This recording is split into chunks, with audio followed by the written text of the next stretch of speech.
ప్రముఖ జ్యోతిష్యుడు వేణుస్వామి ఏం మారలేదు. సెలబ్రిటీస్ జీవితాల గురించి ఇష్టం వచ్చినట్టు అశుభాలు మాట్లాడుతూ అనేక వివాదాల్లో చిక్కుకున్నారు ఈయన. ఎవరైనా సెలబ్రిటీస్ కొత్తగా పెళ్లి చేసుకుంటే వాళ్ళు విడిపోతారు అంటూ నోటికొచ్చినట్టు జోస్యం చెబుతూ ఉంటాడు. అయితే రీసెంట్గా నాగచైతన్య శోభిత 2027వ సంవత్సరంలో విడిపోతారు అంటూ సంచలనమైన వ్యాఖ్యలు చేశారు. శుభమా అని వాళ్ళ ఎంగేజ్మెంట్ చేసుకుని వస్తే ఆశీర్వదించాల్సింది పోయి అపశకునపు మాటలు మాట్లాడతావా అని వేణుస్వామిపై సభ్య సమాజం ఫైర్ అయింది. సినీ జర్నలిస్టులు ఇతనిపై చర్యలు తీసుకోవాలని మహిళా కమిషన్కి వెళ్తే కమిషన్ కూడా ఇతనికి చాలా స్ట్రాంగ్ వార్నింగ్ ఇచ్చింది. ఇక నుండి ఇలాంటి జాతకాలు చెప్పను అంటూ మహిళా కమిషన్ వద్ద క్షమాపణ చెప్పి ప్రాధేయపడ్డారు. సరేలే ఇకనైనా చక్కగా ఉంటాడు అని అంతా ఆశించారు.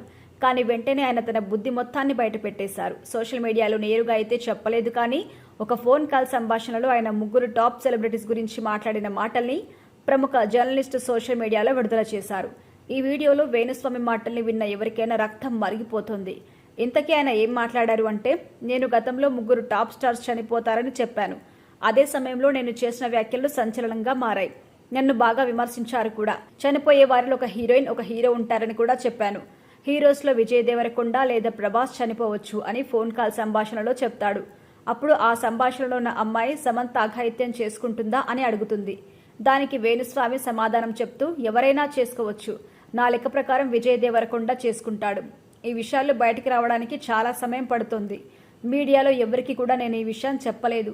రాజాసబ్ సినిమా పోస్ట్ పోన్ అయింది కదా, ఎందుకని అనుకుంటున్నారు అని వేణుస్వామి అడగ్గా, దానికి ఆమె సమాధానం చెప్తూ, సాధారణంగా సినిమాలు వాయిదా పడుతుంటాయి కదా, అది సహజమే, మీరెందుకు నొక్కి మరీ చెప్తున్నారు, సీరియస్ గాయాలేమైనా అయ్యాయా అని అంటుంది.